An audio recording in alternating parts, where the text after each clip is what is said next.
अस्सलाम वालेकुम। आज बात होगी रिफ्लेक्टिव लिसनिंग पर। रिफ्लेक्टिव लिसनिंग क्या है, हम अपनी ज़िंदगी में उसको कैसे इस्तेमाल करते हैं, उसको क्यों इस्तेमाल करना चाहिए, ये आपके लिए कैसे फ़ायदेमंद है और ज़्यादातर रिफ्लेक्टिव लिसनिंग कौन इस्तेमाल करता है, आज इस पे बात होगी। रिफ्लेक्टिव लिसनिंग का मतलब आप दूसरे इंसान को सुनते भी हो, समझते भी हो और दूसरे इंसान को आप ये फ़ील करवाते हो कि आप उसको सुन भी रहे हो और समझ भी रहे हो। दूसरे इंसान को पता होना चाहिए कि आप उसको सुन भी रहे हो और समझ भी रहे हो। आप लोगों के जज़्बात को समझने की कोशिश करते हो। लोग आप पास आएँगे, पॉज़िटिव और नेगेटिव उनके ख़्याल होंगे, पॉज़िटिव और नेगेटिव इमोशन होंगे, मिक्स इमोशन होंगे। पहले आपकी उनकी इमोशन को, फ़ीलिंग को समझना है, फिर रिफ्लेक्ट करना है। मिसाल, अगर कोई इंसान आपके पास आता है और कहता है कि मुझे अपनी ये आदत ख़त्म करनी है, तो आपको समझना है कि ये अपनी आदत क्यों ख़त्म करना चाहता है और क्यों ख़त्म करना नहीं चाहता है।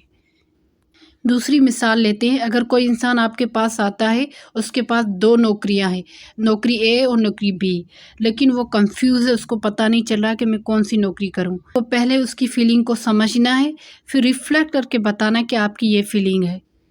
आप अपने ज़हन के उस हिस्से को डाउन करें, ऑफ करने की कोशिश करें, जो एडवाइस देता है, जो इमोशनली रिएक्ट करता है, जो ओपिनियन पेश करता है, जो प्रॉब्लम सॉल्व करने की कोशिश करता है, जो जज करता है, लोगों को ब्लेम करता है, आर्ग्यू करता है। आपको अपनी ज़हन के उस हिस्से को ऑन रखना है, जो अंडरस्टैंड करता है, जो कंपैशन है, जो एम्पैथी शो करता है। पहले तो ये आपके लिए मुश्किल होगा, क्योंकि आपकी फ़ीलिंग अंदर से ये कह रही होगी कि आप रिएक्ट करो, लेकिन प्रैक्टिस से आप सीख सकते हो। सबसे पहले आपको अच्छा लिसनर बनना है, लोगों को सुनने की और समझने की कोशिश करनी है। जब भी कोई आपके साथ आए बात करे, तो फिर आपको ये सोचना है कि ये ऐसी बात क्यों कर रहा है। हो सकता है वो दुखी हो सकता है वो परेशान हो सकता है उसके पास नॉलेज ना हो, एक्सपीरियंस ना हो और कल्चर से कुछ भी ना सीखा हो।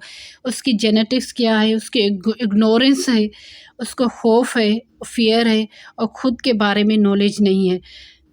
इस ज़हन के साथ आप लोगों को सुनने की कोशिश करो। रिफ्लेक्टिव लिसनिंग के दौरान क्या आप दूसरे इंसान से सवाल कर सकते हैं? उसका जवाब है यस, कर सकते हो। आप दूसरे इंसान से पूछ सकते हो, क्या मैं आपको समझने की कोशिश कर रहा हूँ? क्या आपको लगता है मुझे आपकी बात समझ आ रही है? लेकिन आपको अपने एक्सपीरियंस, अपने जज़्बात को शेयर नहीं करना, एक्सप्रेस नहीं करना। एक मिसाल के ज़रिए से समझते हैं।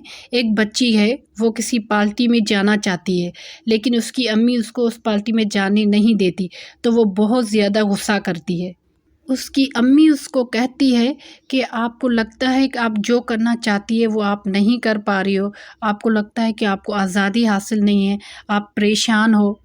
बच्ची की जो अम्मी है, वो अपनी एडवाइस शेयर नहीं करती, अपने इमोशन शेयर नहीं करती, वो सिर्फ़ अपने बच्ची के इमोशन को रिफ्लेक्ट कर रही होती है। इसी को कहते हैं रिफ्लेक्टिव लिसनिंग। अब बात करते हैं इसको आपको क्यों इस्तेमाल करना चाहिए, इसके फ़ायदे क्या है रिफ्लेक्टिव लिसनिंग के। इससे आपको एतमाद बढ़ता है लोगों के दरमियान, आप दूसरे इंसानों की इमोशन को, फ़ीलिंग को समझते हो और आप बहुत अच्छे लिसनर बनते हो। इस तरह आप दूसरे इंसान को समझते हो और उनकी गलतियों से भी सीख सकते हो। अगर मेरी मालूमात आपको फ़ायदा दे रही है तो इस चैनल को सब्सक्राइब करें। अब बात करते हैं इसको ज़्यादातर रिफ्लेक्टिव लिसनिंग को कौन इस्तेमाल करता है। ज़्यादातर थेरेपिस्ट और काउंसलर इसको इस्तेमाल करते हैं। मेरा मकसद आपको एजुकेशन और नॉलेज देना है, सिर्फ़ इसलिए कि आप में सोचने समझने की सलाहियत पैदा हो। Thank you.